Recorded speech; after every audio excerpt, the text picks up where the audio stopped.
Never streamed on YouTube before. Well, actually, I have streamed one time before, but I don't really remember it.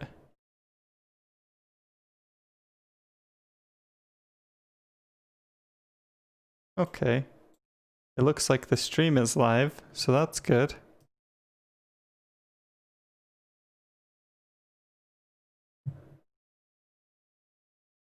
Don't see anyone in chat yet, so I don't know.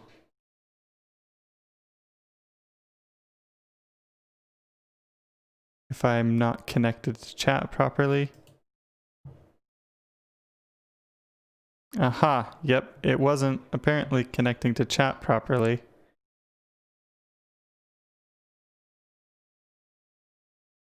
Oh, now I see chat. Okay, perfect.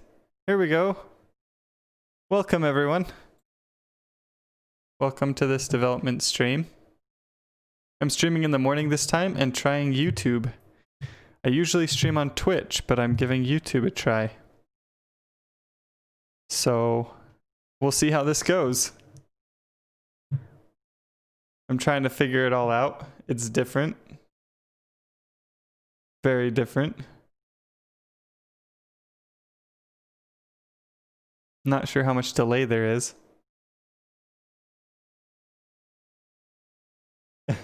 Sounds like there's quite a bit of delay, but that's okay. Yeah, I wonder if I can change that. I don't know. But I can keep up with chat at least here. Just saw your live, really appreciate your Godot tutorial. Thank you, Emily. Welcome everyone. Holy cow.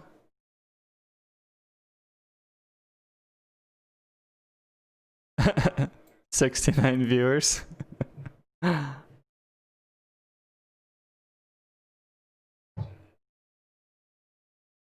Okay. I think I can close out of the actual video now. We'll try that and just have Streamlabs up here. Okay, so Monster Pack, right? This game that I'm making in 2 months. That's a thing. It's a little bit crazy. Will I save this stream? Yes, I will. I'm going to have I'm gonna have a playlist for streams. So you'll have to go to the playlist to see it.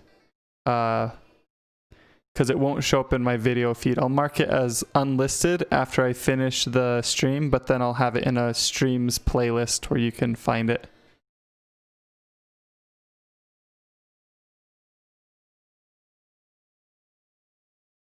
Yeah, the delay test, my brother actually already checked for me, and it's quite a while.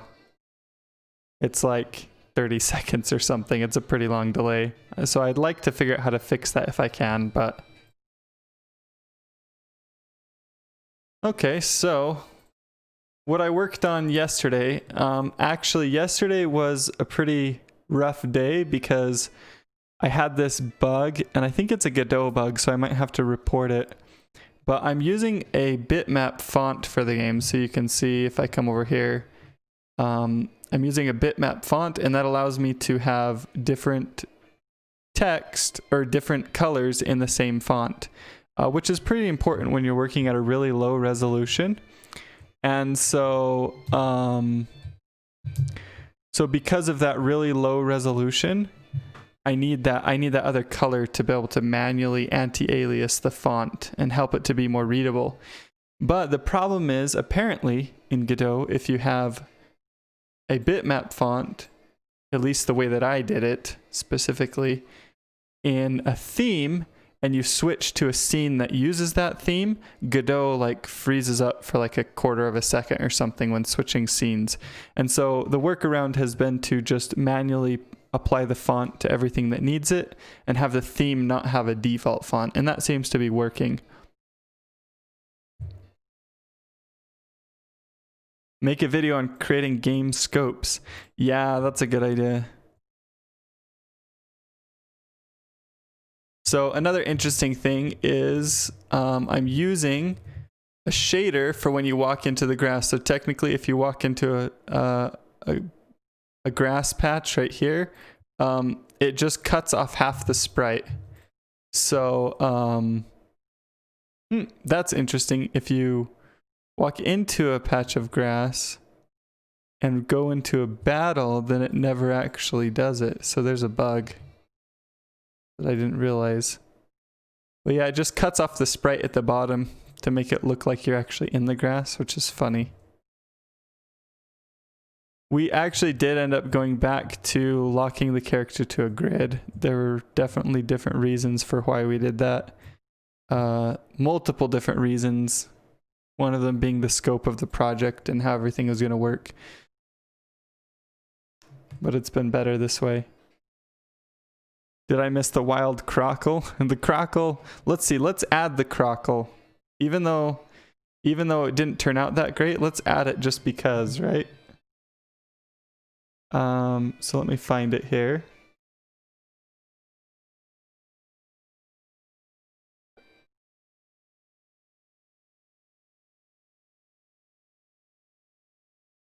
Where did it go?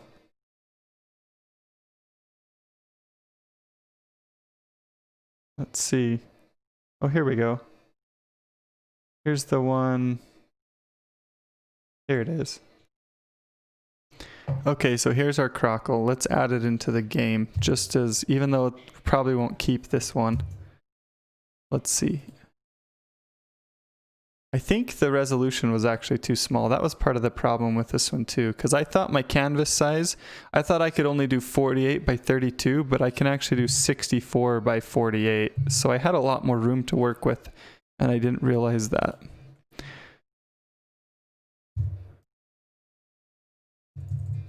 So let's move him up a bit. I don't know exactly where we'll end up placing it. And we'll throw this into the game. Let's see. Godot. And here is Monster Pack. And monsters. We'll call this crockle.png. Oh, I think it's facing the wrong way though. Edit. We can just do. There we go.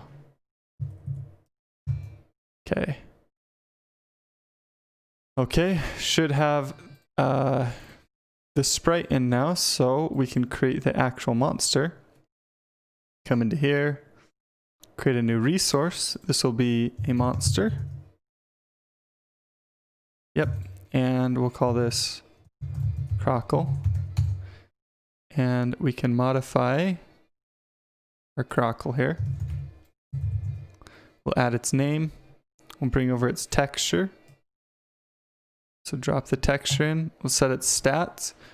Let's give this one, let's give it 3 energy. And for the base health, these are just like, I intend these values to be between like 0 or like 5 and 100 or so.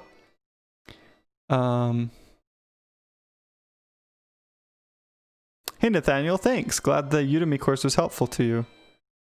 Are the monsters going to be like Pokemon where they can follow you? Nope. Well, at least not in this one. How's your experience with Godot so far? I love it. It's a great engine. It's like perfect for me.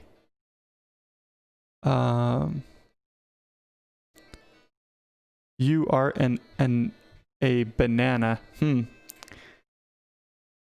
Where did you learn how to create pixel art? Was there a certain resource or was it just practice? Mostly practice. Wasn't a specific resource. Is evolution part of the scope of this game? Yes, it is, but monsters will only evolve once. So there'll be a base stage and then one evolution. Why don't you make him bigger? Probably will. Is there a list of games you developed and published? The only game that I've ever published commercially was End Hall. It's on Steam. I have some on itch.io that are free. And I'm currently working on 2 projects. This one that I'm doing with my brother and another one that's on pause while we do this one. But yeah, Since I've only got 2 months to do this one, it's smaller scoped, and we'll probably only release it on itch.io, not on Steam. Maybe upscale him a bit so he isn't small. Is this a tutorial? No, this is not a tutorial, but there will be, you might learn something if you watch.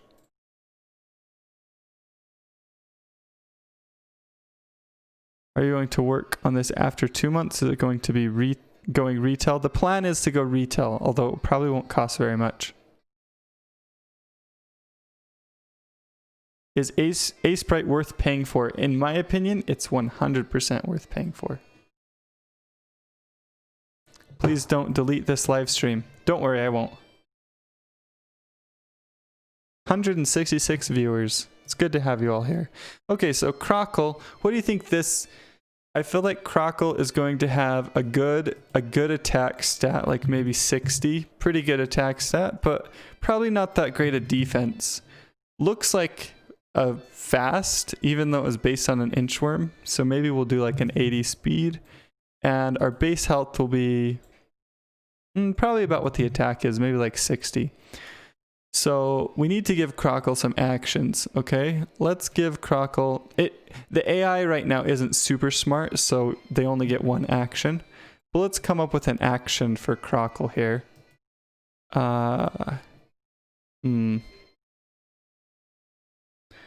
So let's do a new action. New resource. This will be an action. And we'll call this... Let's see. What kind of an action would Crockle have? Probably like clamp. Jaw clamp or something. I don't know. We'll make it up. Straight up make it up. Okay. This will have a... This is going to be a high power move, like maybe 75 power. But we'll make it cost 2 energy to use it. And target... this will target the opponent. We don't want to target ourselves. Okay, so now that we've done that, we can come back into Crockle and we can give it this action. So jaw clamp, we'll drop it right here. Now Crockle has access to that action.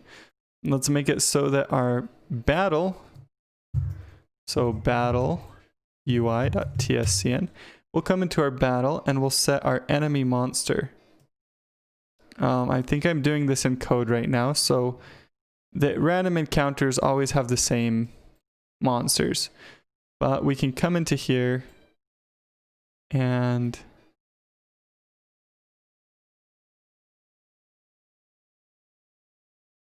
oh, I have enemy, what? Wait a minute, where does enemy get set? Oh, right here, I'm just preloading it. So we just preload Crockle here. Crockle. Now we can fight Crockle. I want to make sure I'm not missing anything. Crockle looks like something fast, agile, moderately strong, but very squishy. Exactly, I agree. In your other tutorials, I noticed you didn't use typing for your variables. Have you noticed a large improvement from typing the variables and functions? Why do you choose to do it? I prefer typing because it's helped me to find issues. I don't do it in my tutorials because they're more aimed at beginners, so I kind of don't cover typing, but I do prefer typing overall. Are you using a single node for the monsters? Something similar like creating a tile set, but just putting sprites in it? I guess I'm not sure I understand the question. I absolutely love how you have this set up. Really happy to watch and absorb it today. Thank you. Let's see if we can run into Crockle. Here we go. Crockle. Okay, so Crockle. Oh, Crockle. This is going to be a tough battle because I think Crockle, our puppy Scratch only has a 40 power. Crockle, that jaw clamp or whatever is going to be really tough. Luckily we have lick wounds, which is broken, but let's hope he doesn't kill us. Ooh. Okay, well, unfortunately, that that broke. So let's see if we can figure out what happened here.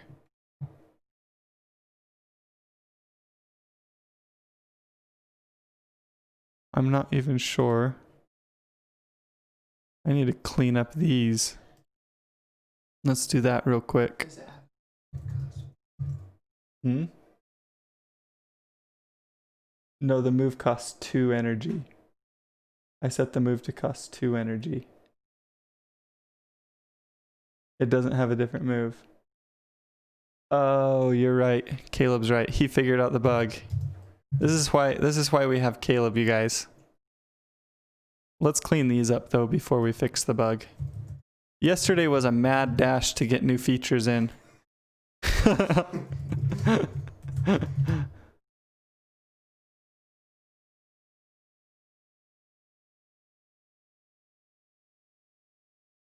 Why are you only going to publish this game only on one platform? Because it's intended to be a small game.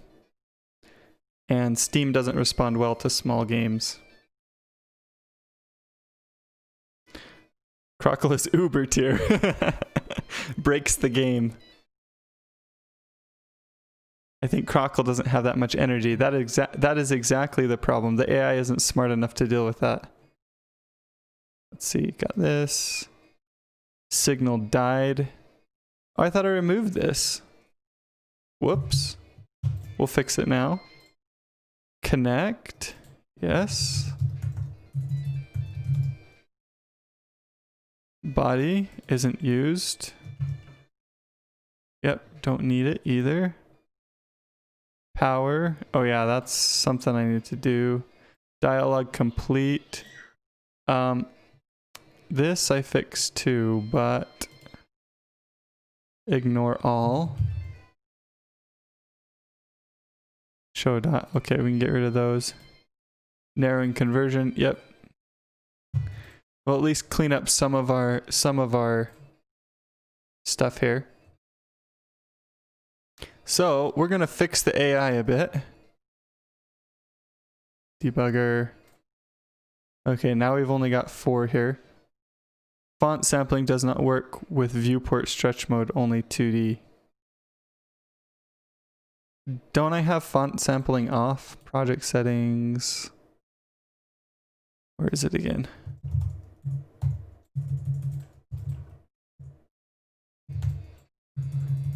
I don't remember where it is. Is it? Search doesn't seem to work right, or at least if it does, I'm using it wrong. Rendering. Does anybody remember where font sampling is?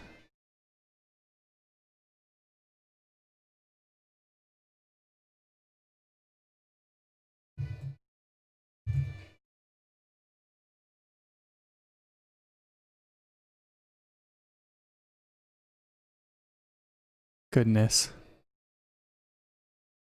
I must be using that wrong.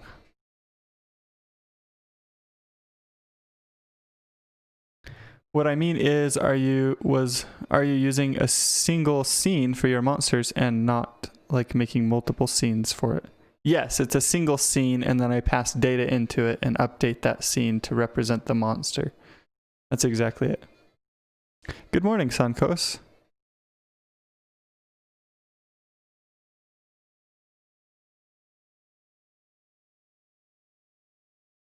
I think this is your first live stream on YouTube. Yep, I'm giving YouTube a try. Decided to try live streaming on YouTube. It's been pretty fun.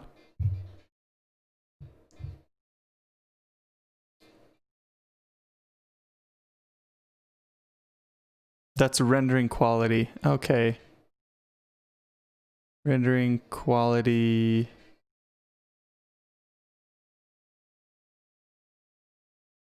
How did I miss this? Use oversampling. Clear.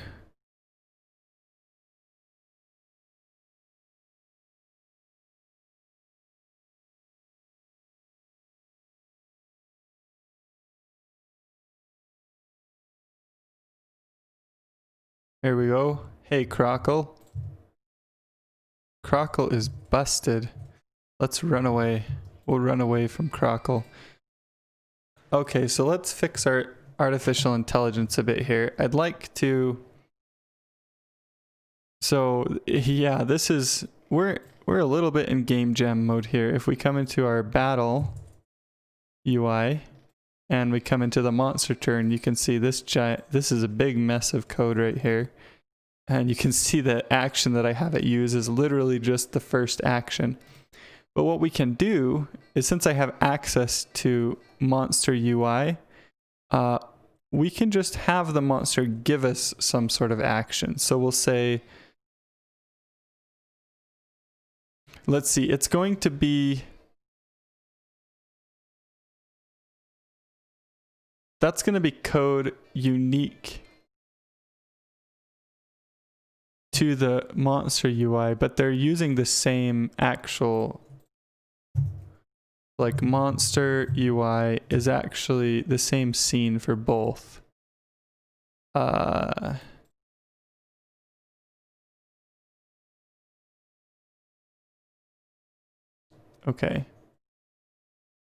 Seems like a weird spot to have the sprite. I may end up changing that, especially if they're all the same size.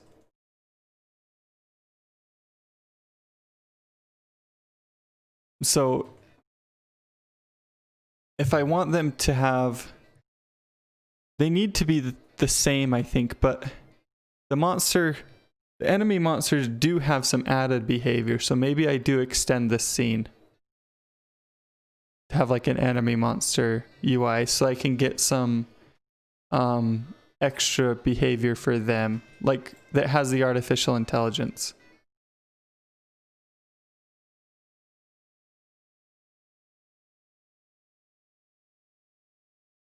Or maybe I have an enemy AI that like represents the opposing trainer that has access to its own monsters. So then I just get access to that. That's part of what I needed to fix today anyways, was having multiple enemies in the enemy party, because there's a player party, but there's not an enemy party. There's just an enemy monster.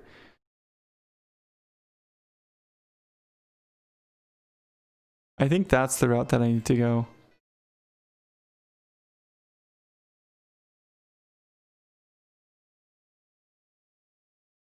Okay, is this going to be mobile retail? Will you work on it more after the 2 months with updating, or is the goal completely to be done with it by 2 months?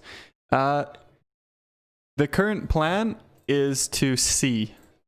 So like it kind of depends on how, like if we have something that feels really good by the end of 2 months, then I could see us working on it more afterwards. If it's like, you know, after the end of 2 months, it's like, yeah, that's a good game, but there's not something special there, then it'll just be done at that point. Like basically how much potential the game has. Hey, happy to see you live. You inspired me to do Pixar and love your Udemy course. Thank you. Compared to Twitch, it's super easy to just run into a stream compared to having to browse YouTube. Yeah, I agree. You like the font? Thank you. So is this like Pokemon then? Yeah, I actually, my brother and I are making we made a devlog about it. So there's a video on my channel that talks a little bit more about the differences. It's really kind of like a Nuzlocke. If you think about Pokemon, it's going to feel more like a Nuzlocke. Force Nuzlocke, yeah. In a lot of ways, that's what it's going to be.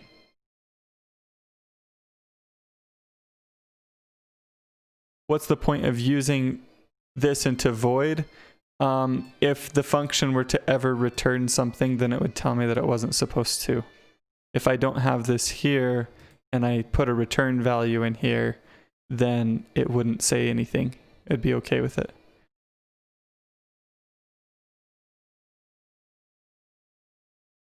I was watching your 2D platformer two weeks ago. Gonna make my first game with an actual game engine. Congratulations. Good luck. Which engine is your favorite? Godot. Godot engine is currently my favorite. Will the source code be available when you're done? I love studying this stuff. That's something I'm seriously considering that. I haven't talked with Caleb about it, but that's something I'm seriously considering. I'm new to Godot. Any tips for someone new? Do some tutorials and then experiment as much as you can. Like, tutorials are really good for getting the general feel of the UI and how stuff is supposed to work and whatnot. And then after you've done that, then experiment as much as you can, because you need to start the experimentation is where you start to really get a feel for how things work in your own style. Could you make a tutorial for database or loot table, please? I guess it kind of depends on what type of tutorial you mean. Okay, so I think the solution to this, let's come back into the battle UI. So we have access to our player monster and our enemy monster, right? And it's a little bit awkward here because when we run the player turn, I feel like the battle just needs to have an enemy AI, like a node on battle called enemy AI.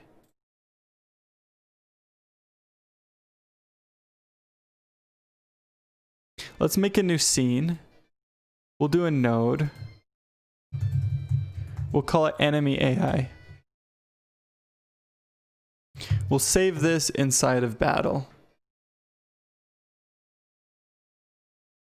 Actually, let's call it enemy battle AI, to be specific. And we'll save this inside of battle.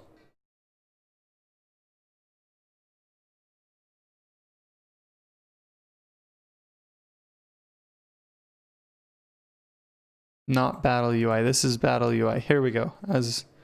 Okay, battle. Save it here.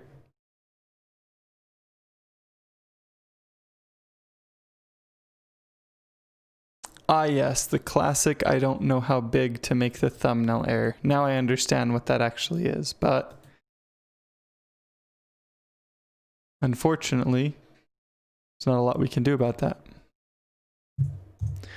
Okay, so enemy battle AI is going to need access to an enemy party.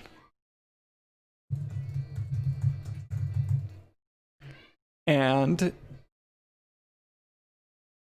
no, an enemy. No. Is enemy a thing? I just have monsters right now. I have monsters and I have a player. So enemy isn't a thing right now.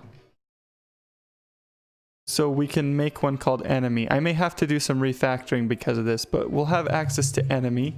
It'll be a type of enemy. This is another trainer. And there's my daughter. She's mad. This is an enemy trainer. That's what this is.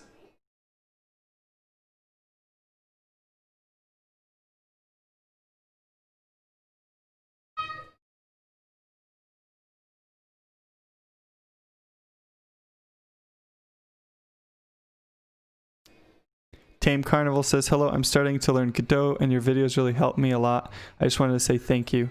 You're welcome. And thanks for the comment.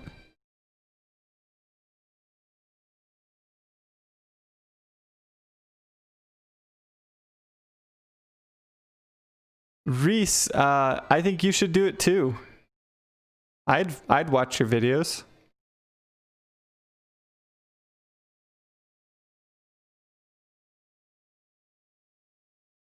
Seems like a cheap copy of Undertale. Are you talking about this game? Because it's more like a cheap copy of Pokemon.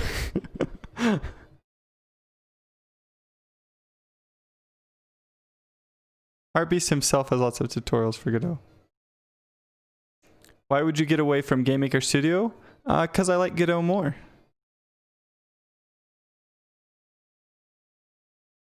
I think GameMaker's still a great engine. I just enjoy using Godot more. The game's color palette is really cool. Thank you. We're looking at, we might be doing shader, palette swap shader to allow you to swap palettes too.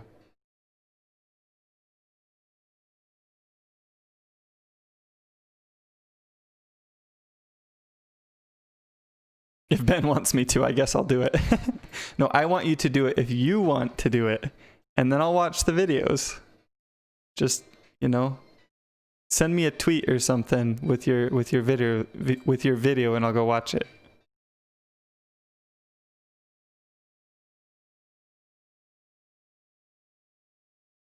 Have you used set-get since I never find a way to implement them? I do use set-get. Usually with UI stuff. Okay, so since this is like an enemy trainer, maybe the player is a trainer too, which is interesting, right? Because like I have a player already. So let's come into player. What does player have? Player has get active monster, remove active monster, set new active monster. Do I even use that anywhere?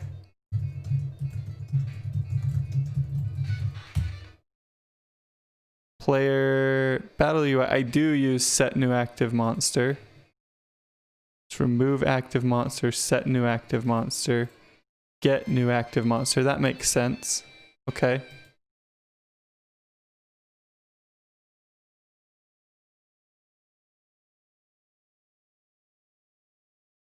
Gain party experience. Okay, that would be unique to the player trainer. Calculate experience, also unique to the player trainer, but these functions right here would be part of any trainer. I think we need a trainer resource.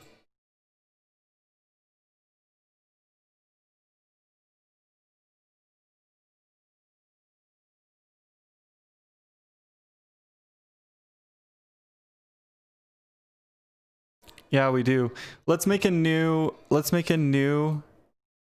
folder here. New folder, we'll call it trainer. I can't believe I didn't realize I would need this, but you know, that's how it goes sometimes. We'll create a new script inside of this called trainer. And it will inherit from resource. Resource. Create. And it will have this stuff. The only thing it won't have is gaining experience. So we literally copy all this from player and we put it in trainer.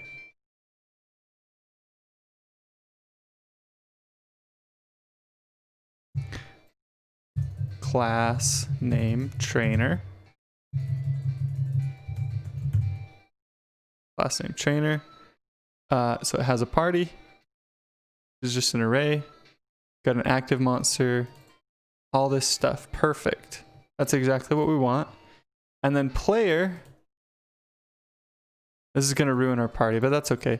Player needs to inherit from trainer. And it's going to get mad at us because all of these things are the same. So we need to get rid of them. Unknown class trainer. Let's make sure we save this. Come back into player. There we go. Okay, that ruined our actual player here. Where'd our export variable go?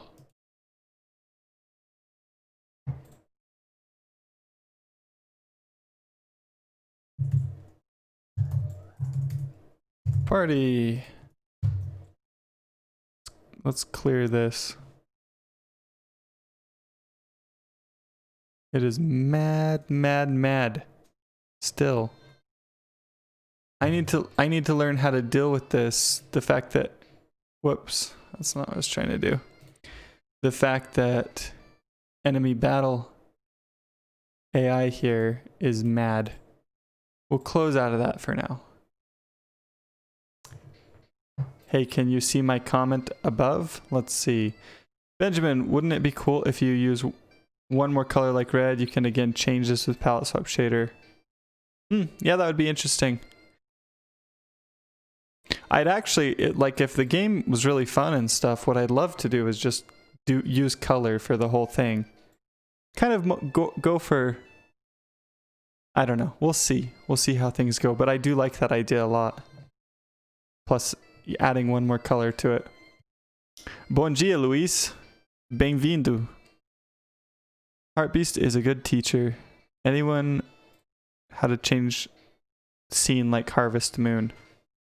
I don't know what Harvest Moon does. Slumber Studio says, I'm making a prison architect style apartment building game with Godot. Good luck, that sounds cool.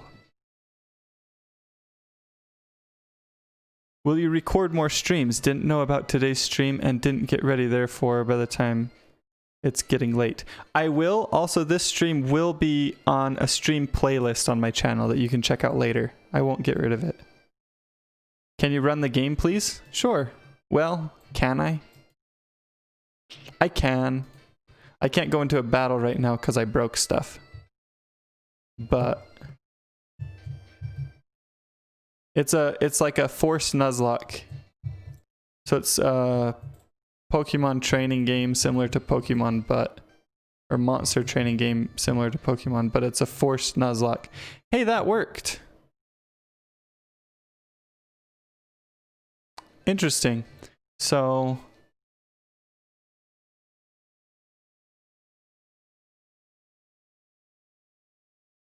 where's my player's party?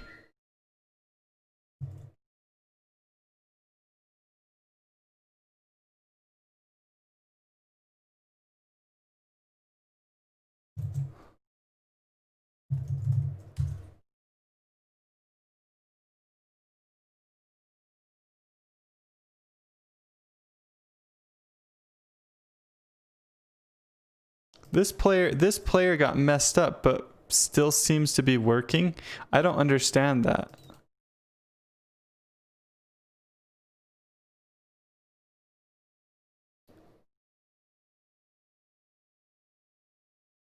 Player could not be fully loaded. Script cycle dependency. The cycle dependency issues are a little bit confusing to me. We'll go to, let's see. Project, quit the project list. Yes. Come back into the game.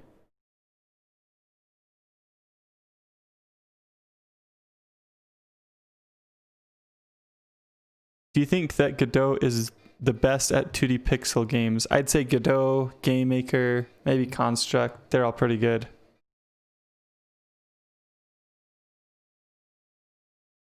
Okay. I want to close all these scripts. We got way too many scripts open. Close all. Come back into world. Want to come into battle UI. And do we have our cycle dependency issue? Member variable name. Method failed. Battle. Oh yeah, that makes sense. We're expecting that. Player. Here we go. Let's give ourselves a crockle, should we? Monsters.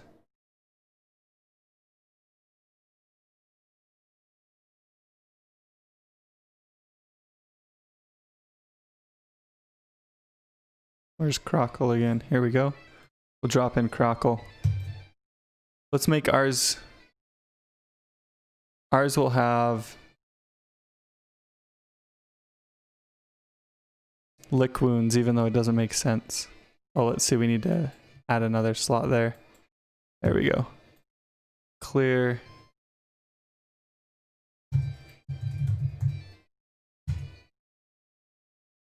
Get rid of this for now. Just clear. Love the Corgi Wolf. Just wanted to say how much I appreciate your teaching style. Seeing why things don't work is really important for understanding why other things do work. Keep it up. Thank you. Thank you, Drew.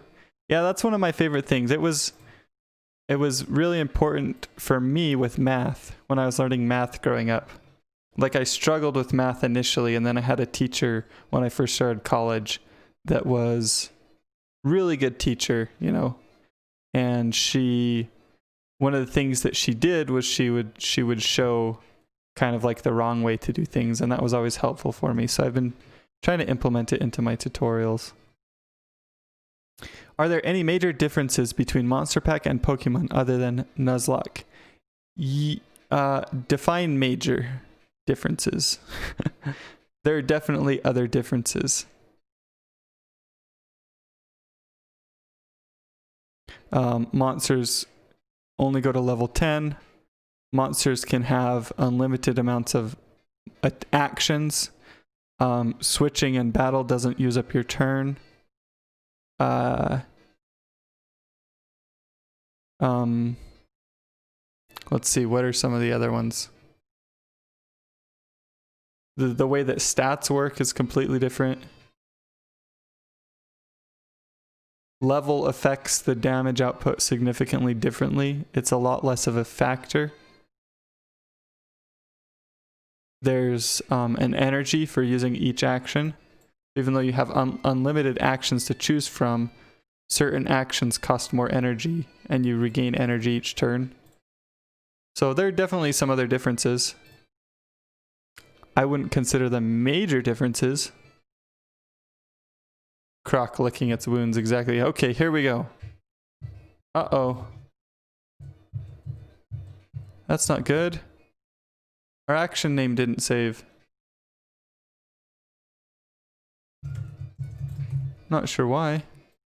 Did I? Oh, I probably just didn't give it a name. I probably totally forgot. It was probably me. Godot has okay 3D. Yeah, it has pretty good 3D. Okay, here we go. Jaw clamp. Oh my goodness. I can't use it again because it costs 2 energy. That's okay, we can lick wounds and then the game freezes because this is what we're fixing. So, okay, so enemy AI is going to have an enemy trainer. Enemy trainer. It's going to be a trainer. And for now, we'll just create one. Right?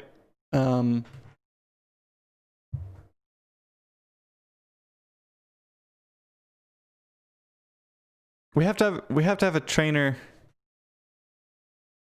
Oh my gosh.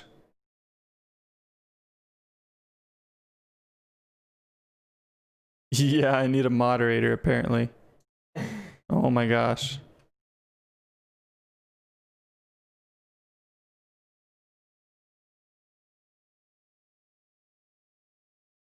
I can't figure out how to do it from Streamlabs. There's like a little thing next to names, but I can't.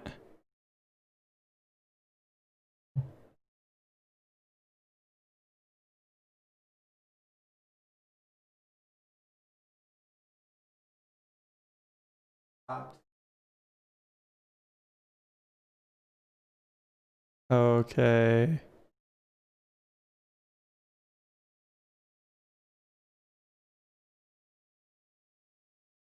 There we go.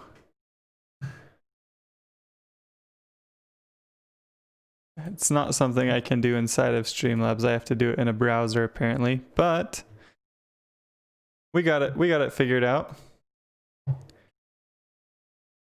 Yeah, I need to figure out how to make you a mod. I don't know how to do it. Look it up and then I'll do it. Okay.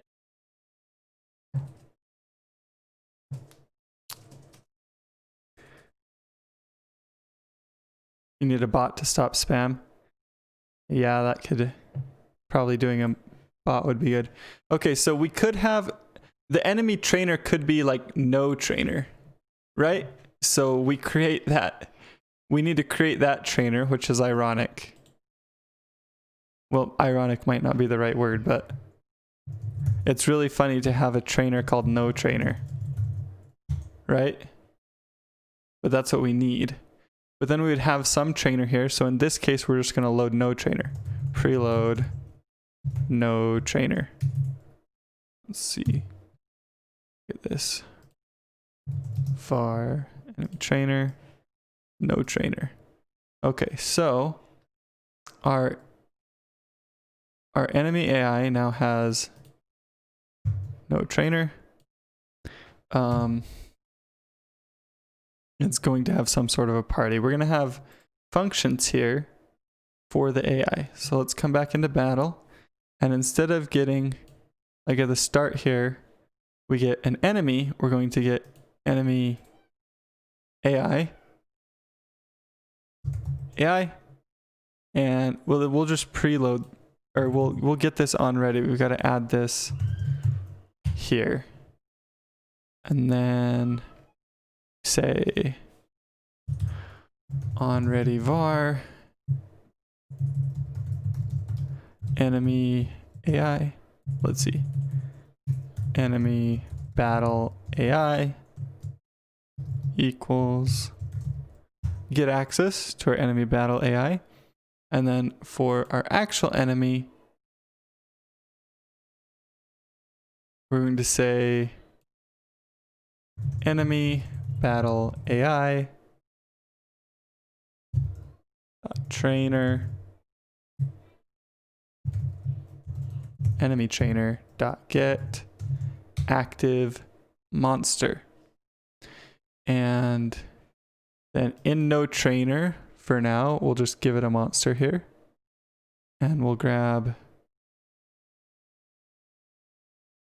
our crockle. So this is going to put us back to where we started, right? But now we can be a little bit smarter about stuff. So what we want to be smart about is inside of running the enemy AI turn, or the enemy turn. Let's see. Humans are the more annoying animals. Yeah, that can be true. I don't know if you already answered, but will you implement controller support? Would be looking forward to this chilling on the couch. Dream would be to emulate it on a Game Boy. That would be cool. Definitely not emulating it on a Game Boy. However, controller support is definitely something we'll, like, yes, we'll be doing controller support.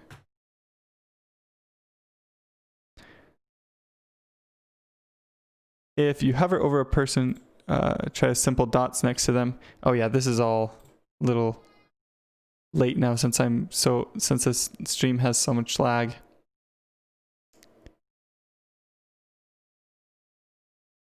Dragging a file into the script places the location of the file in the code. Yep. Yeah, it's handy. What is the reason for streaming on YouTube today instead of Twitch? Just curious. Hey, Christopher. I wanted to give it a try. Really? You said a monster will only go up to level 10, right? How long will be the game?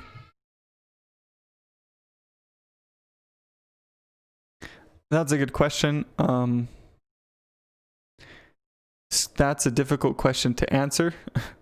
We've scoped it as best we can in terms of content, but I don't know exactly how long that will end up being when it's played through. So I'll get a better feel for that as we get farther along in development. So here, what we want to do is, instead of doing enemy monster UI.monster actions right here, what we want to do is use our enemy battle AI dot pick action like this. And so now our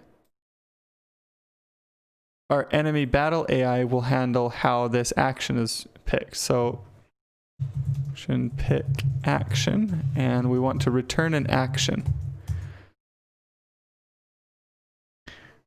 SipStation donated $2. Thank you so much. I didn't know you streamed. Good to see you. Good to see you as well. This is the first time I've actually streamed on YouTube.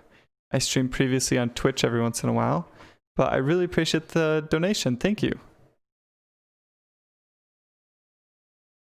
let me know if you have any other questions. Hi Heartbeast, I'm so sorry for talking a lot. I almost cried because you removed me from talking. It was just a timeout. Just don't do it again. I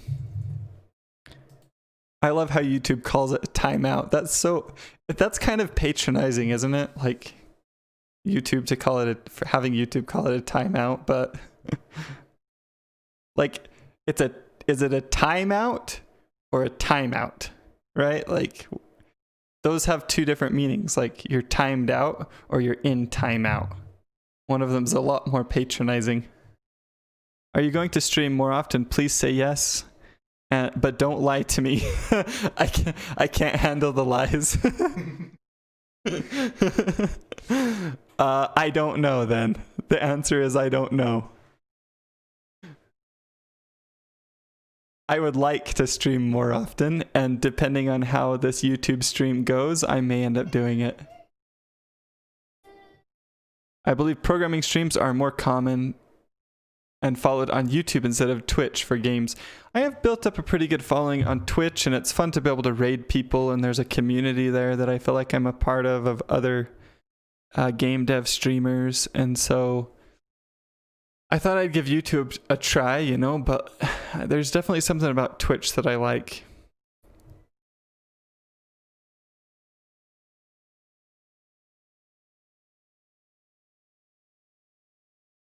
I stream programming on Twitch. There's a community for it. I actually got more views than doing that playing games. Yeah, there is a good community there. I really enjoy it. So our enemy trainer needs to pick an action, or our monster here, but we need to get our monster. So active monster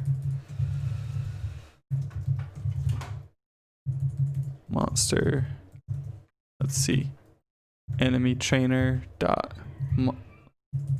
get active monster. So we can get our active monster, and then we can loop through its actions, right? For action in actions, or let's see, active monster dot actions. So this is going to be a pretty simple formula. Basically, our monster is just going to use the first move that it can. So it's going to loop through each action. It's going to find a move that it can use. If it can't use an action, we'll return null. Well, forgive me if I pronounce your name wrong. Messiah Van Latum, thank you so much for the €5, I think, donation. Really appreciate it. Let me know if you have any questions, and I'll do my best to answer them. Do you usually get more views on Twitch? Actually, I'm getting more views here on YouTube than I usually get on Twitch.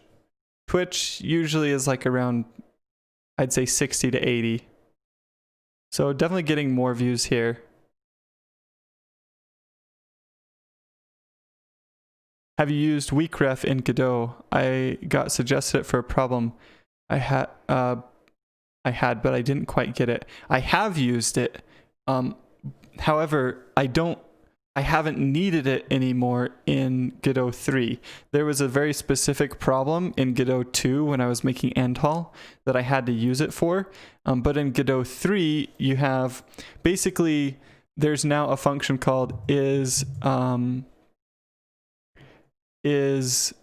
valid, is instance valid. And so I'm able to use this now instead of using a weakref. So yeah, so I use this now instead of weakref, but I did use it in Godot 2. Okay, so if, let's see, how's this going to work? If, let's see, action is action, because it could be null. I have to take that into account. If action is action, if, let's do and active monster dot This is gonna need some refactoring, but let's get it working before I do that. Keep doing great work. Keep doing the great work. Thank you. I'll do my best. Active monster, an active monster. If action is action, an active monster dot energy is less than or equal to action dot energy cost. Return action. Return null. Okay, so now we have pick action. So what happens if it's null, right? Assert action is action. We can no longer do that. What we have to do is say if action is action, then we do this. Else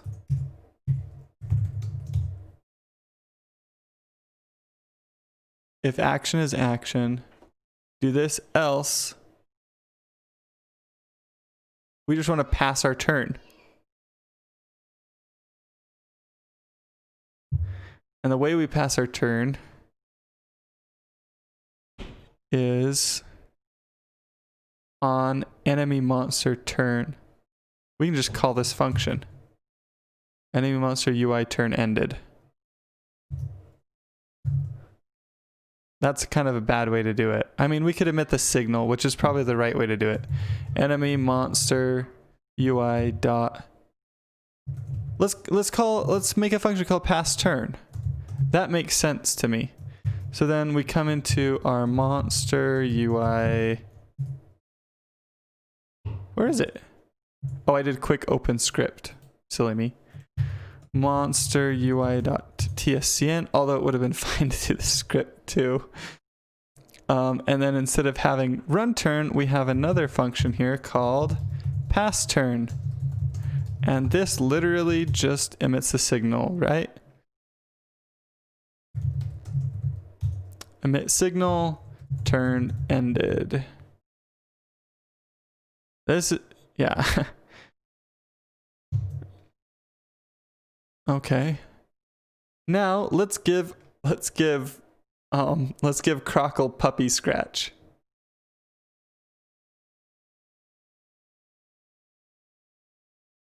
Oh, yeah, we definitely don't want it to have lick wounds. It's gonna be too good.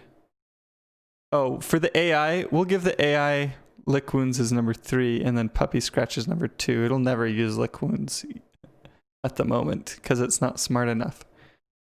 Puppy scratch. Here we go. And run the game. Hey Heartbeast, where is a good place to learn C# for Godot? I'm not actually sure. I'm trying to remember if does GD Quest do C# videos? I don't remember. Okay. You could learn SIPs. Another 5. Wait. Yeah. No, it was SIP Station before. Okay. Your coding has helped me a lot. Showed me a new world of bugs to iron out. You're welcome. Thanks for the tip. I really appreciate it. What is your Twitch channel name? You Heartbeast.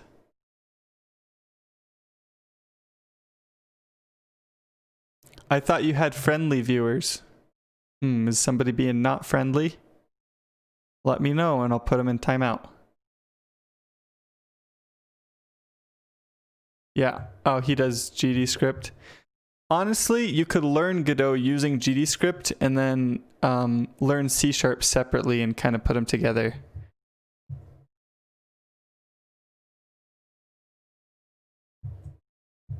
Let's see how this goes. The Battle of the Crockles. Is this gonna work? I changed so much code.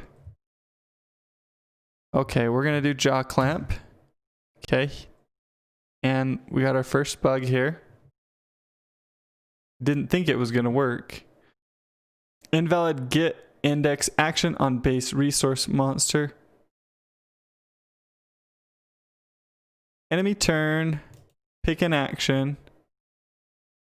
Was it running the enemy's turn again? Active monster. Active monster. For action in monster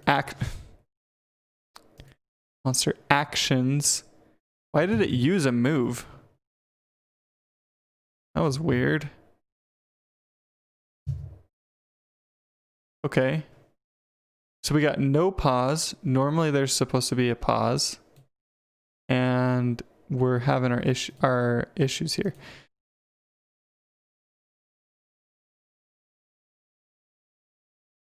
So yield get tree timer. Enemy monster run turn is visible. Yield action. Use action. Somewhere along the lines in here, stuff is getting messed up because this is working before. So, whoops. So we got to test this. We got to do some debugging here. Okay.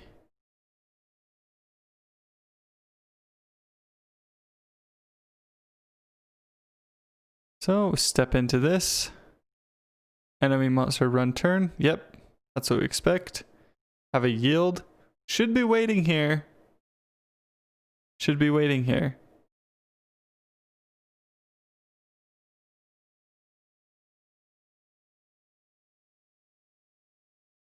What the heck? Is this just how yield works? There we go. It just jumps around randomly while it's yielding. I hadn't ever done yield in debug mode, I don't think.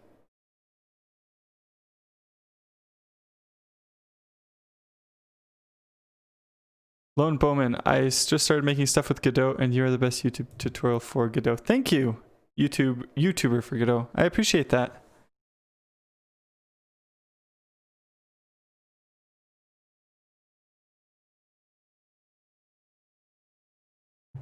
Hey Heartbeast, why'd you move from GameMaker to Godot? I just enjoy Godot more.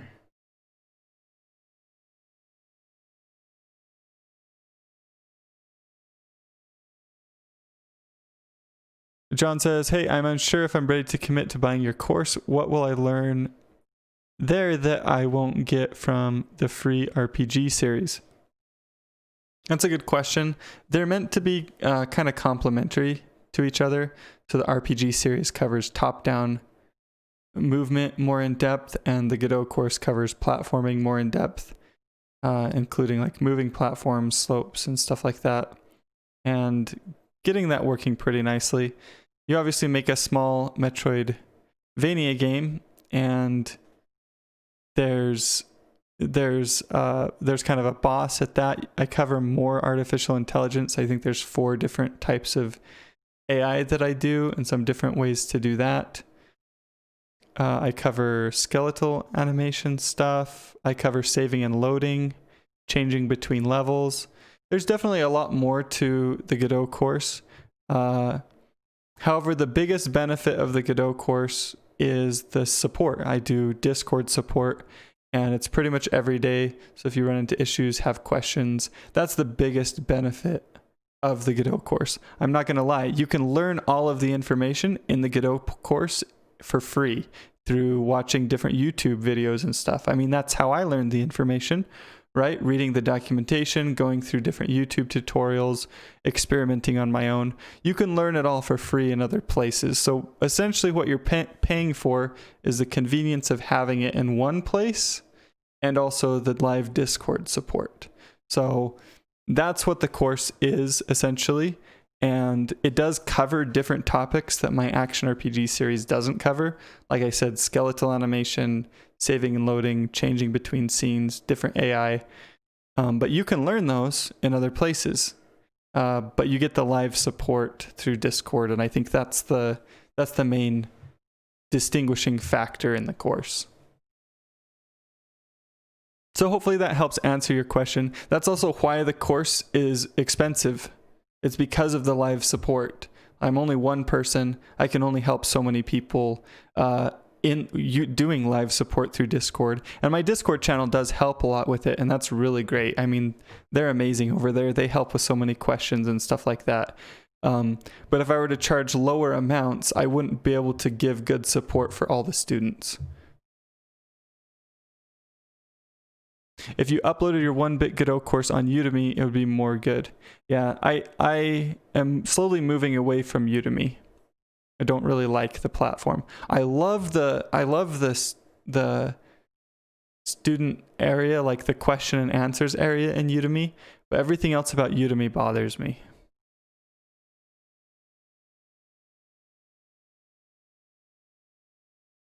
Arby's, I tried making the roll animation for your action RPG, but it broke. What about it broke? I can't really help you with it right at this moment because I'm doing other things. But if you want to email me or send me a message on Twitter with more details about how it broke and what's going on, I can try and help you work through it a little bit.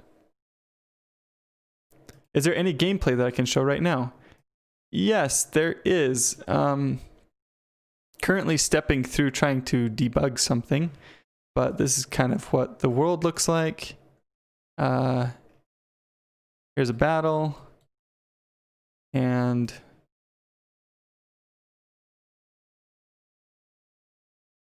let me see if I can figure this out real quick. So is action is an action. We definitely know that. Jump into here. And we use the action. That's what we would expect. We assert that the monster is a monster. Monster energy is greater than action cost. Ooh, we don't need this check anymore, because we're doing this before.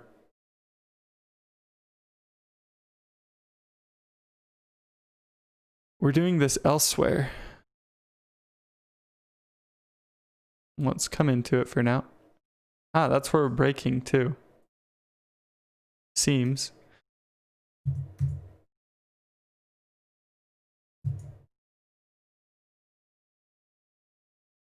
So we're doing the check in a different place essentially. So because our enemy battle AI does the check here, active monster.energy is less than or equal to, no, greater than or equal to energy cost. Okay, and then I have it in my action button as well, I think, right? When you press the action button. Nope, it just uses it. But we'll see if this fixes our enemy issues, and then we'll fix the issues we introduced with the player. If we can run into a battle here.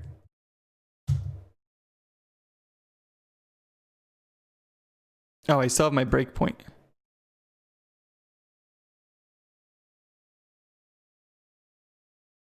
Invalid get index on energy. Use action, enemy run turn. It's like we're getting stuck in an infinite loop of using the same thing. That's what it feels like. Like it's being used over and over and over again, which is interesting. The enemy pass turn might be the problem here. Action is action. I'll have to figure out what's going on there. Your monster is so cute. Thanks. They're kind of just prototype monsters at the moment, so. Harpies, encapsulate the function with the yield. Run enemy turn completed. You can do that. You do have to make sure that the function actually does yield, which currently. Let's see, run enemy turn. Yeah, you have to actually have it yield, which it does here. I will be doing some more refactoring. Do you really think that Godot is capable of make games like Celeste? Yes. Richie says, how do I get in the Discord? I think I lost the link. It should be in the first lecture of the course. My Discord is private, by the way. It's only for people who've bought the course, because that's where I do support for the course.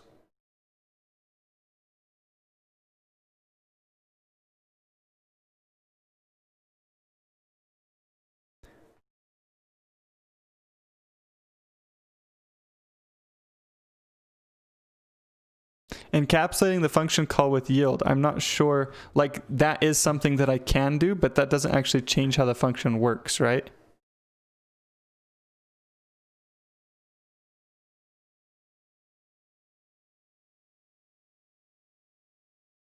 Because I'm calling the function here, call deferred, run player turn, and then when the player turn is over, it runs the enemy turn right here.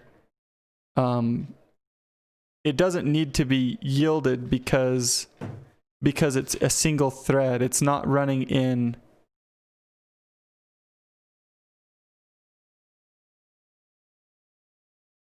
Like, I'm unsure as to why this pick action right here, before I was literally just getting the first action for the enemy. So let's talk about what I've changed here. So it was working, and then what I did was I made it so that the enemy, where's the enemy? Right here. Enemy battle AI, enemy trainer, get active monster. So this changed. This is how we're getting the monster now. However, I don't have any reason to believe that this isn't currently working properly.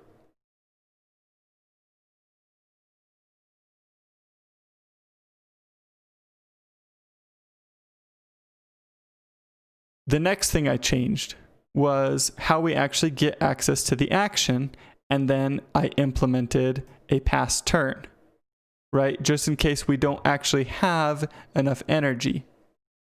So is the pass turn the issue, or is the action the issue?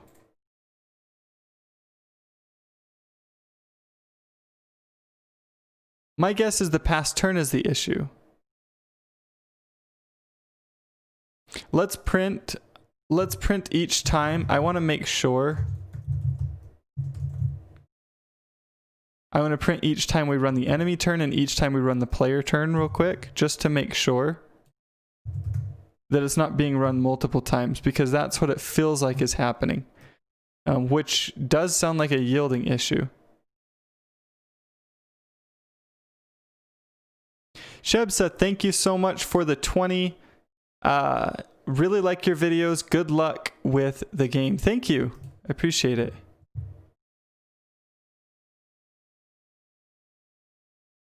Okay, so make turn. Is that what I called the player one? Yeah, okay. Functionally, this should work. Let's use jaw clamp, enemy turn, and we die. We die here and use action monster.energy minus equals action.energy cost.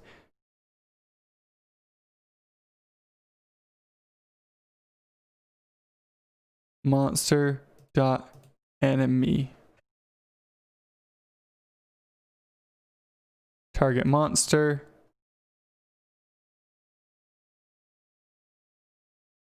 Battle UI.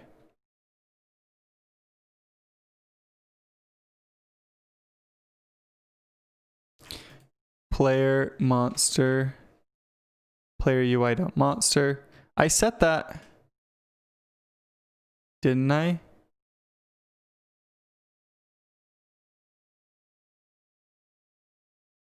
That could be our issue here. Where do we set the player UI monster? It should be in update monsters. Update enemy monster. Battle.enemy monster.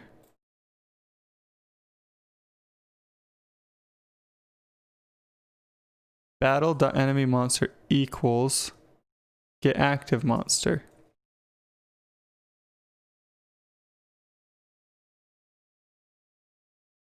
So we do have a target monster here. So we're passing in player.monster. How is it based nil? Assert monster is monster.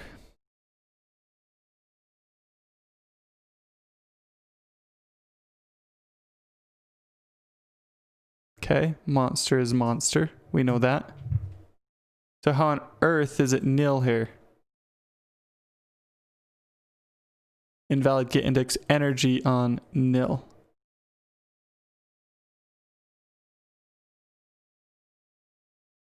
I've heard one of the draws of Godot is some visual scripting stuff.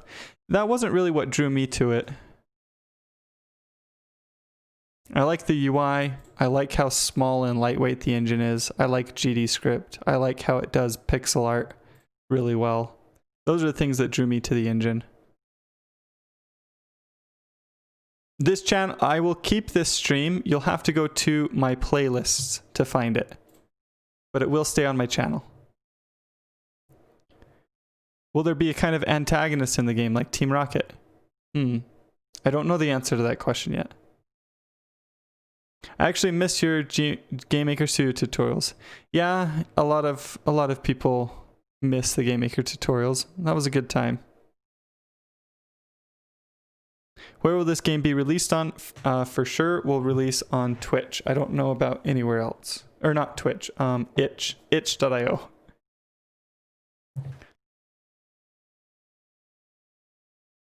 Didn't you remove monster from player? Did I?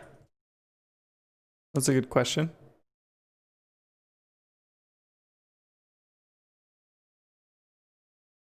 I made it inherit from trainer, which has everything it should need. Got an active monster, a party. Player now inherits from trainer, so it theoretically should be working. Yeah, this is strange to me because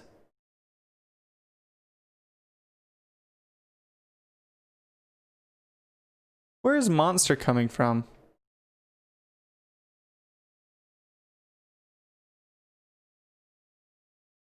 The monster is getting set somewhere. Which monster is this? Enemy monster. Aha. Monster is null. When did monster get set to null?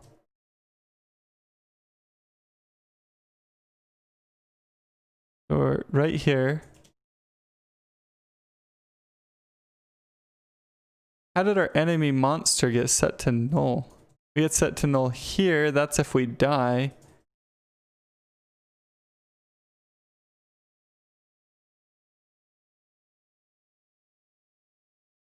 And this is where things get a little tricky.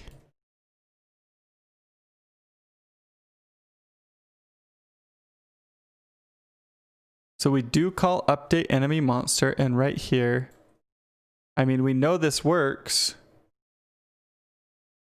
because we're seeing the monster. Like, the monster wouldn't show up.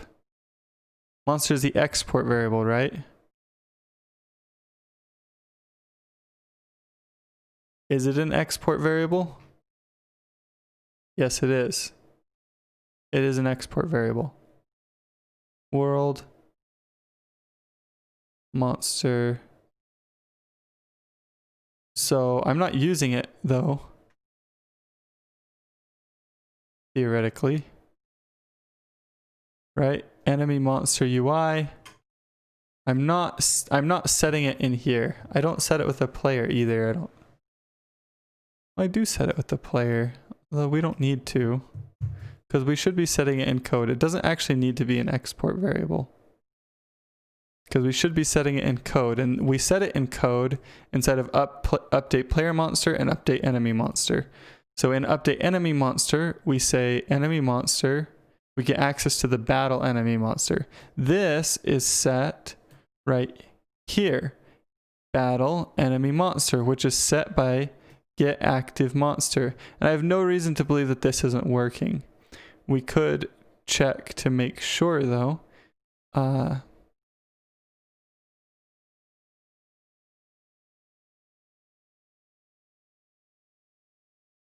So we set enemy monster equals battle enemy monster.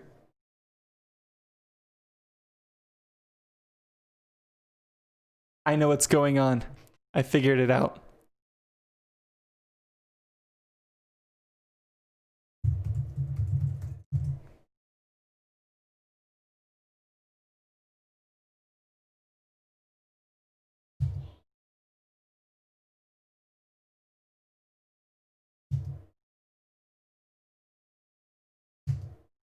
What's it just healing now?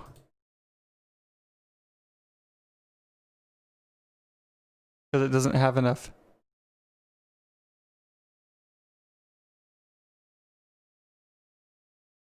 We don't actually use...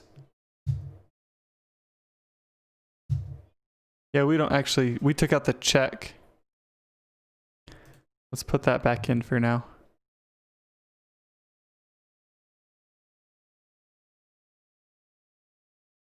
There we go. Battle UI. That was the issue. It was silly. It was a really silly issue. They're using the same data. That's gonna get me until I get used to it. It's like a new way for me to think a little bit that I haven't thought in those terms before. So I have to get used to thinking like that. Okay. We're never gonna kill it because I think it's just healing. Because the AI is like, oh, I can't use any of my moves. And it's because I programmed the AI wrong, I think. So active monster.energy is greater than or equal to action energy cost.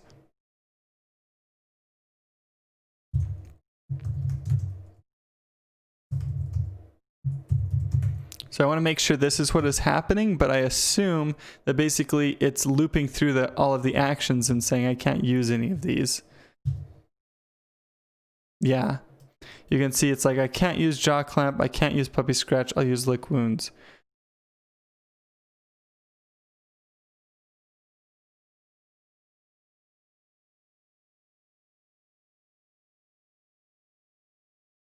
And it's because our active monster energy is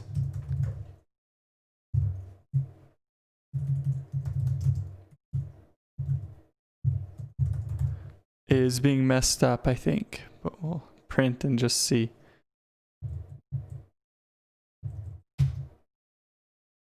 Yep, it's 0.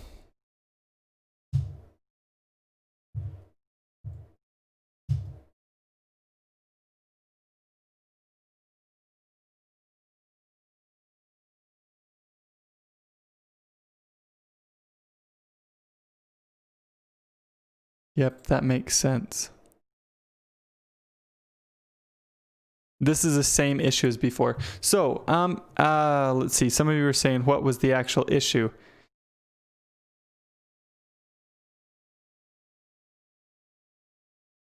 So here's the actual issue.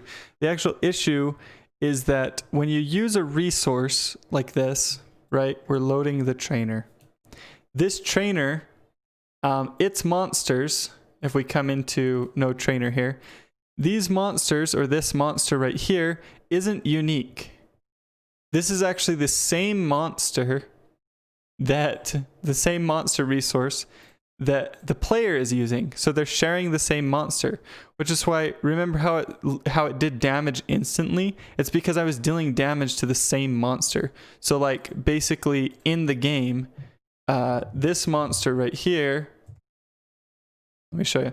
This monster right here and this monster right here, they're actually the exact same monster, just drawn twice on the screen. And so the problem was I was attacking this monster, and then this monster was then attacking me back, right? And it was, but we were the same. It was the same monster attacking itself, just drawn twice, and so then it was killing itself.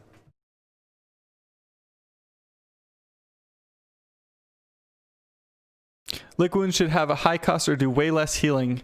Yes, Lick Wounds is a testing move. It will not be in the final game. Just remember that this is not, I haven't done any balancing yet.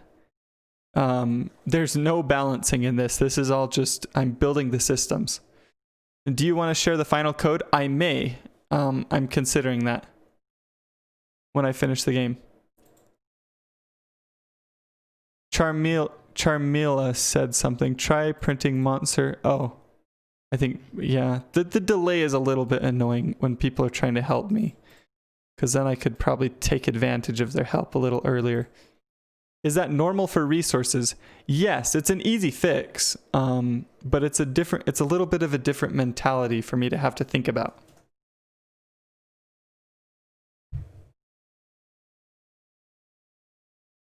But yeah, it's a super easy fix.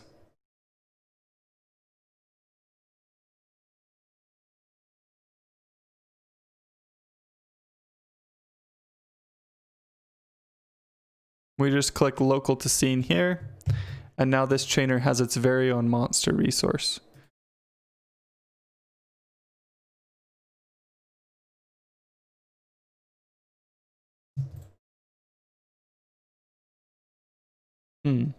Well,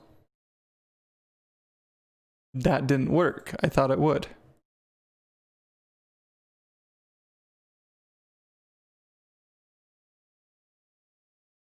Still had 0 energy. And the thing is, I think if I use Puppy Scratch first, it'll have 1 energy, right? Yep. And so then it uses Puppy Scratch because that's what it has energy for.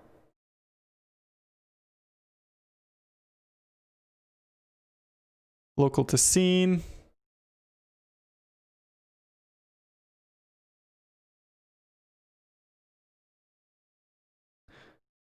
I thought that would work.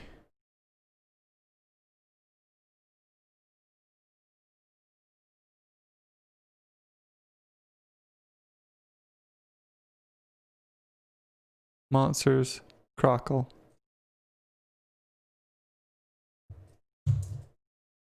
Maybe I need to save this. Maybe it didn't save.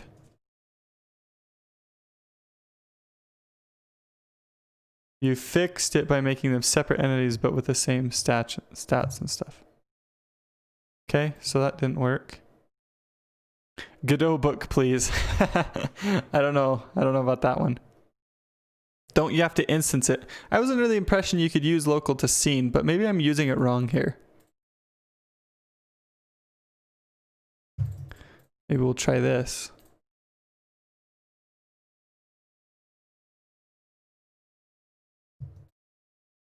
Nope, still doesn't work.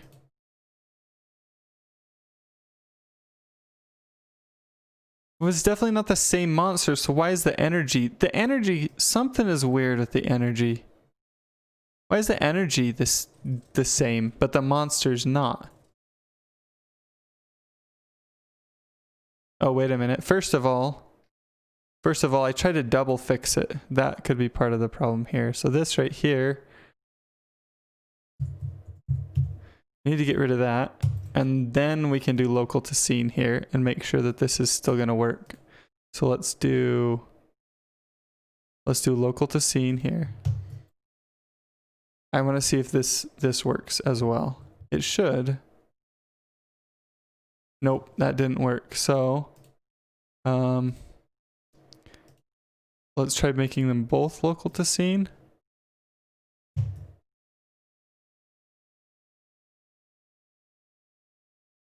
Local to scene makes it local to... Okay, I'm starting to get an idea here of what might be going on. Local to scene makes it local to the scene that it's... Wait a minute, this wasn't done. I wanted both of them. Is that right? Hey, is Godot capable of making a mode 7 style backgrounds or not? I'm not sure. Probably. Yeah, it's still not working. Okay, so the duplicate was obviously the right way to go. But the problem is the actual trainer itself needs to duplicate these resources. Like,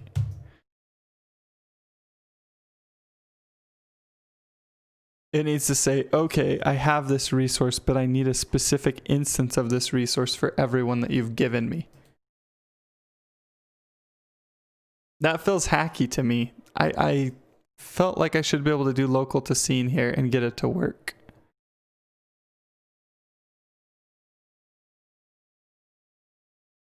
I don't understand why that doesn't actually do what I'm expecting it to do.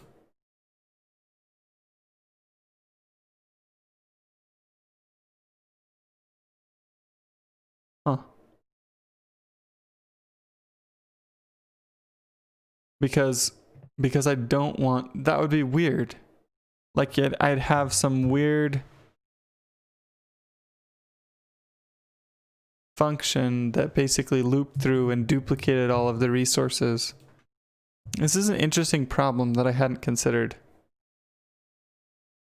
You change from 2D to 3D using scenes or viewports. How do you keep your cool through the epic highs and lows of coding?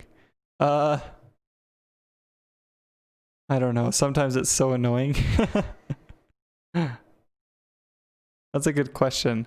One moment my brain will be exploding and I'll be mega frustrated, and the next I'll be yelling about how I'm a god because I got a square to move.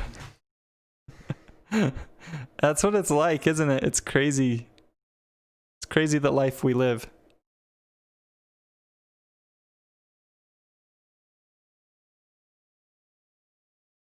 All you see is letters. What's up with that? I'm not sure. Hello, I'm a long-time lurker on this channel, excited to follow the devlog.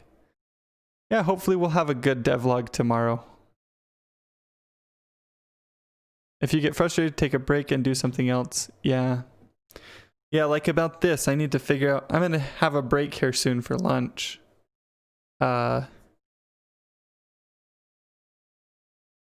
Maybe I work on something else, but this has led me down a good path. This has led me down a good path. One of the things I want to do, though, and I can do this probably real quick, you know, famous last words, but the dialogue box, which I implemented yesterday in like an hour, so it's a disaster. I want to allow you to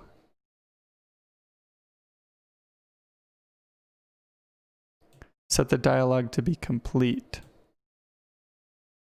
And here we are dealing with yield.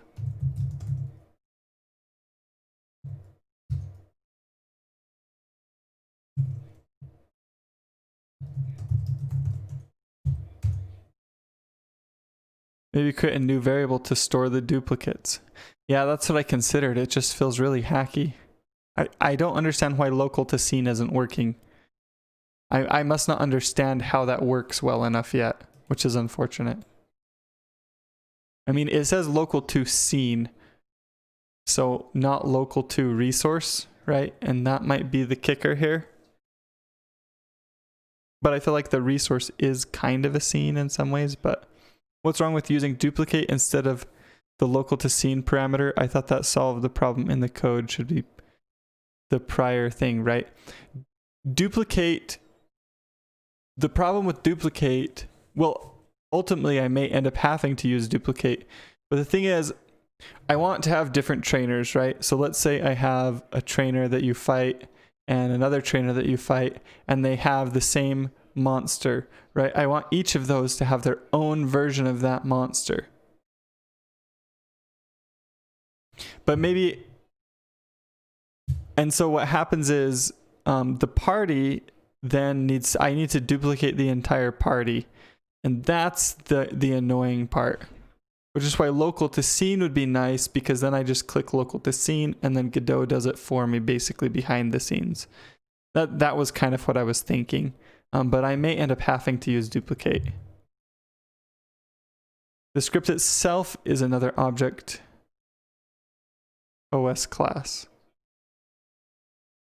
Is Godot better than GameMaker for an RPG? It depends on how custom you want to go. Well, for an RPG, I like Godot more for RPGs because of the UI stuff.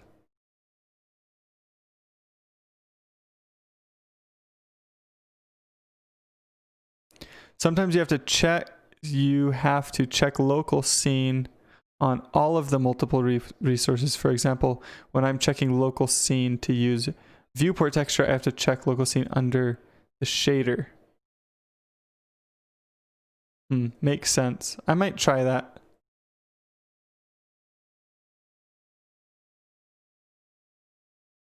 Hey Benjamin, I loved Endhall. Any plans on updates or support for mods? Unfortunately, no.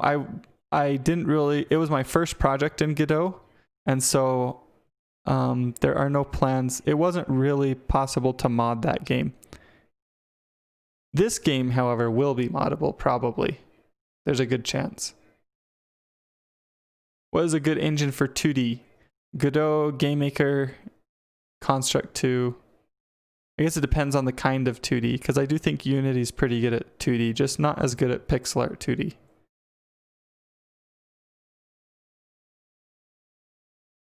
Anyone here know how to get pixelated the graphics? Yep, just make sure you go into the import settings, and when you select your graphic, uncheck filter and do re-import, and you should get pixel art graphics.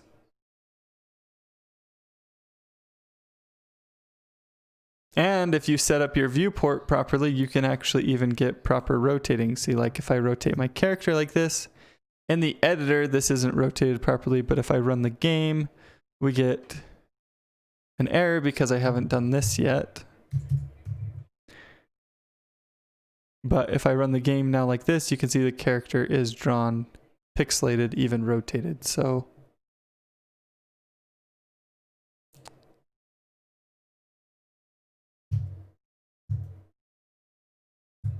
nothing to undo, huh?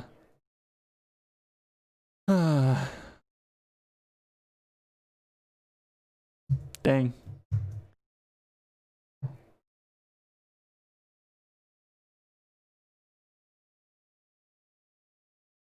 If input.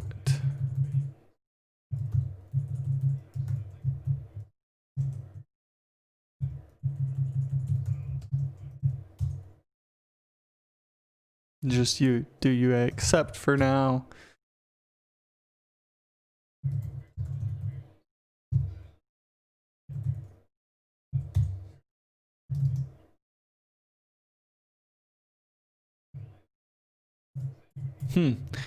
This text needs to be set.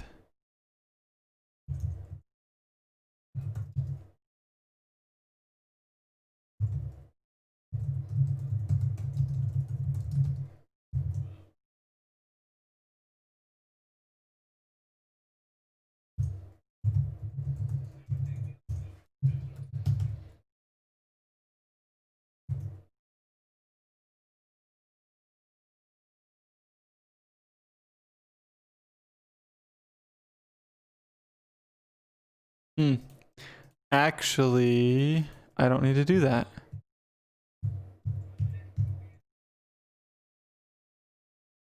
Because we're setting it in the rich text label.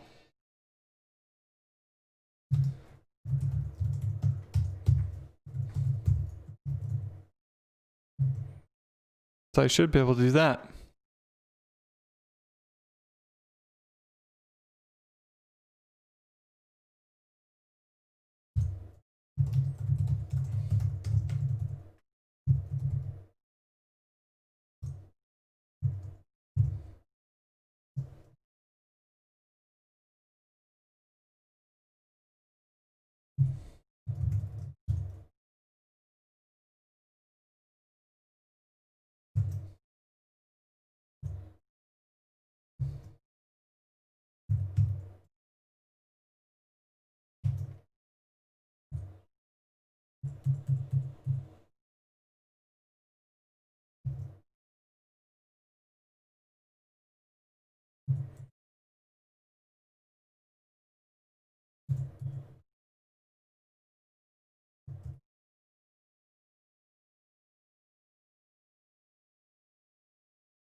Okay, let's see if we got this working. Are you planning to do more streams on YouTube? Yes. I don't know how many, but I have had fun with this, so I'll probably do more. What is Unreal good at? 3D? Visual scripting does those things really well. What do you think about the Godot UI system? It's fiddly, but super useful.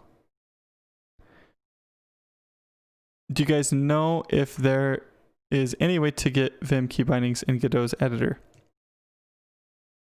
I don't think there is, but I do think there's some sort of a coding server, live coding server feature with Godot, so you can use other code editors. I don't know a lot about that. You'd have to look into it, but maybe you are looking into it and that's why your question was specific, but seems daunting to learn a new language. RBs, I'm still kind of a newbie, but is there a local to scene option on the resource itself instead of where you're trying to use it? I don't know. That's a good question. On the resource itself. So that would mean if we come into Crockle here and then we set local to scene here, does that solve our problem? Which is interesting. Okay, we got our first bug already.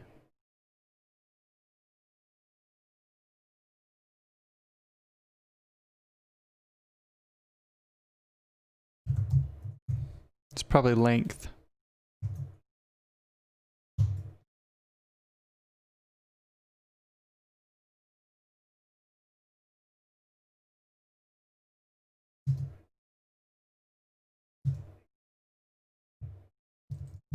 Well, that didn't work. Stupid yield. Class instance is gone.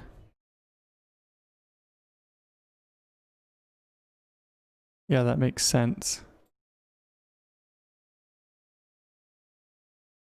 Wait, the class instance on what? Run interaction. I still have that? Static body. Now I'll just have two problems before I decide to go to lunch. Yield dialog complete.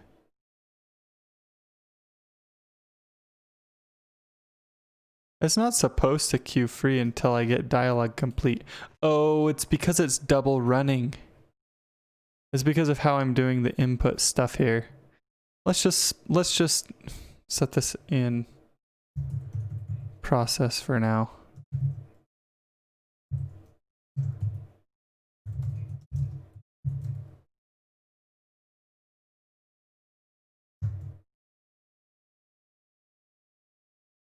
I think that was the issue. Okay, so we do get the unfortunateness of having it display immediately because of the input propagating down from our player, right? It's in player UI.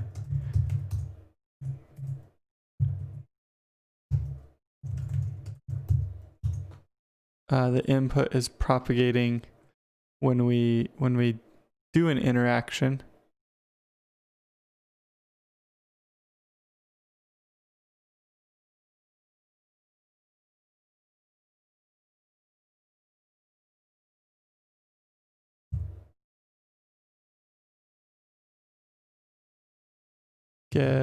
Let's see. There's a capture input that might help here. I do not understand enough about inputs still in the way I've read the documentation like 4 times on this and I still get confused about how it works. Let's see, we just want the tree.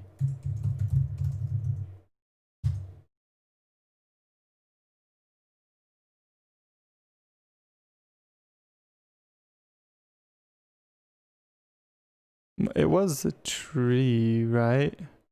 I don't remember. There's basically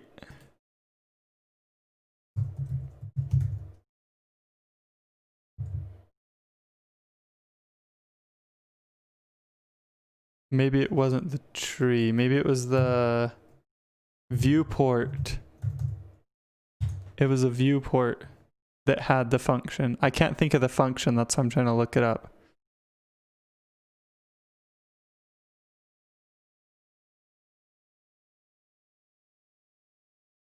I'm pretty sure it was the viewport. Oh, those are the properties.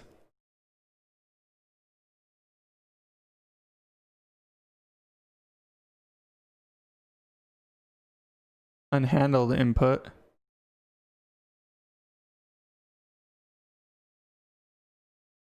Dang it, come on, what was it called? I can't think of the function name. That's so annoying that I can't think of it.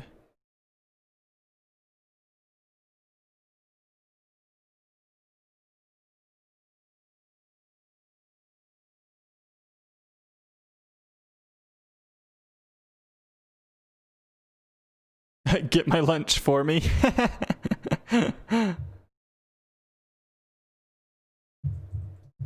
Yeah, that's still... The local to scene there didn't work either. Unless I just go through and click it everywhere, which seems like it's overkill, but... I don't know.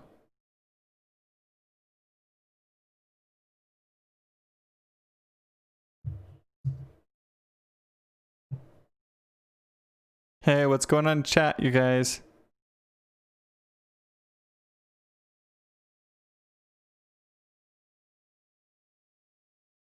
Godot is free to use, GameMaker isn't. Let's not have a discussion about which engine is better. Oh yeah, I mean those are perfectly fine comments actually. Use the one that you like more. Exactly. Godot is more powerful than GameMaker Studio? I guess it depends on what you mean by powerful. Pretty sure GameMaker's slightly faster because of like the yo-yo compiler and stuff. But Godot has a lot more features, so I mean it really depends on it. Yeah, I'm gonna put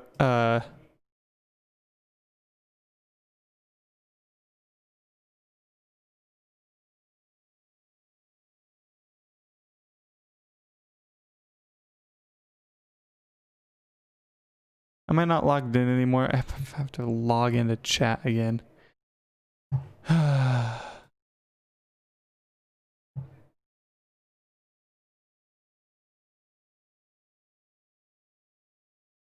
Drag it over.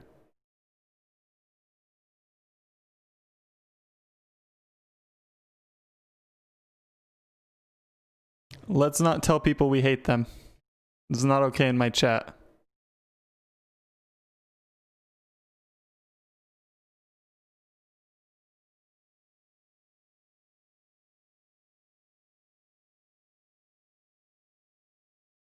This is not acceptable behavior in my chat. So, you know, if you want to discuss why you think GameMaker or Godot is better, that's fine. Either one is fine. I personally like both engines. I prefer Godot. I enjoy it more. But we're not going to start demeaning other people.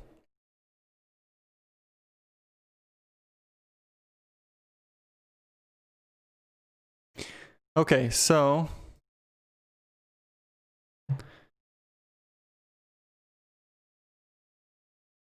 player UI, here we go. So we use the action. I still can't remember what this function is called. I thought it was in the viewport, but apparently not.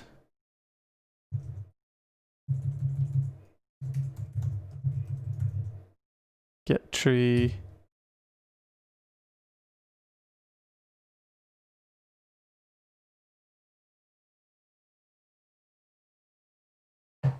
And let's see.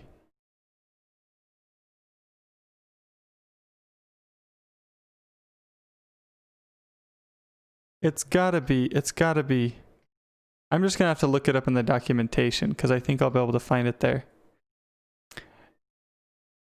Beggy Binal, thank you so much for the $5. Appreciate the donation. Let me know if you have any specific questions. Okay.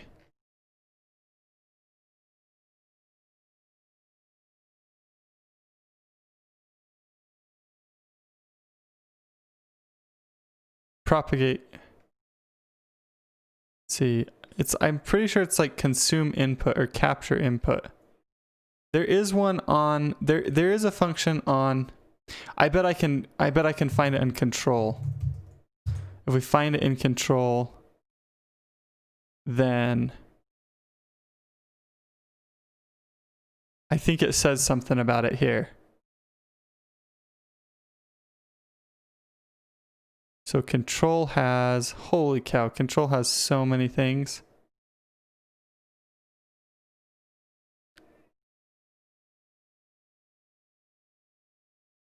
Has so many functions here. Accept event. Okay, so accept event.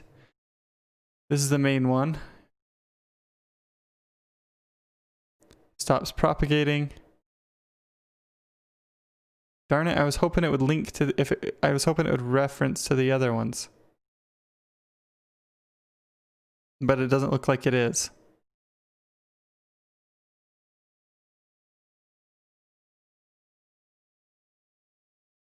This is GD script, by the way, not C#. Unhandled input. Scene tree. Set input as handled. That's what I was looking for. Let's try it. Once again, disclaimer here. I don't understand how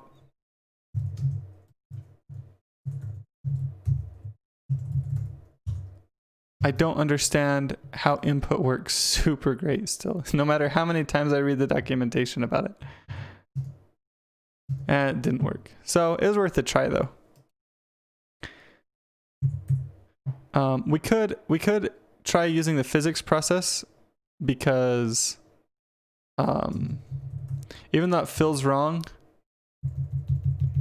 because it's not a physics object, physics. Oh, there we go. It might actually, and then we should have left in our other code though, I think, inside of here. Get tree.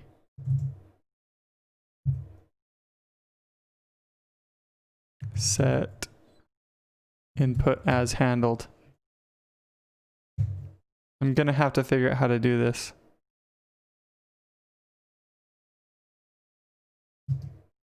That didn't work either. It was worth a try.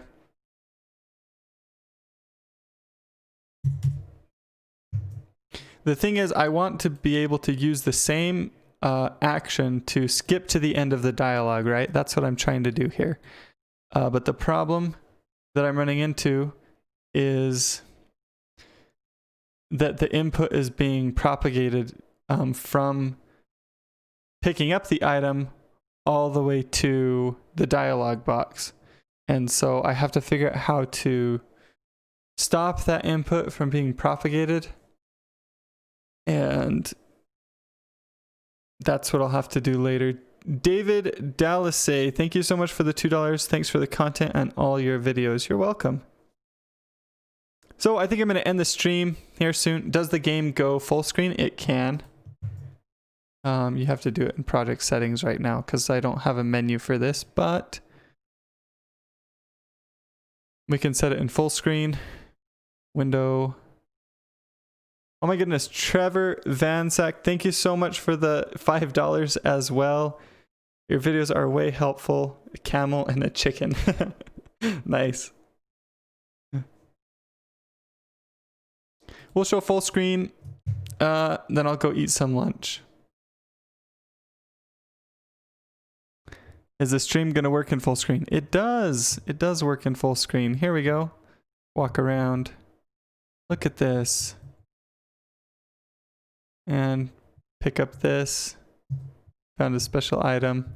It doesn't do the text thing out right now. We'll fix that. Are you using OBS Studio for streaming? I'm using Streamlabs OBS. And enter battle. Whoops, that's not what I want to do. Let's run away. Leave the battle. There we go. Thank you all so much for watching the stream. I'm gonna go get some food. Once again, I will put this stream in a streams playlist. It will be unlisted, so you won't see it in my videos, but you will be able to find it in my playlists under the stream playlist. And I will talk to you all later.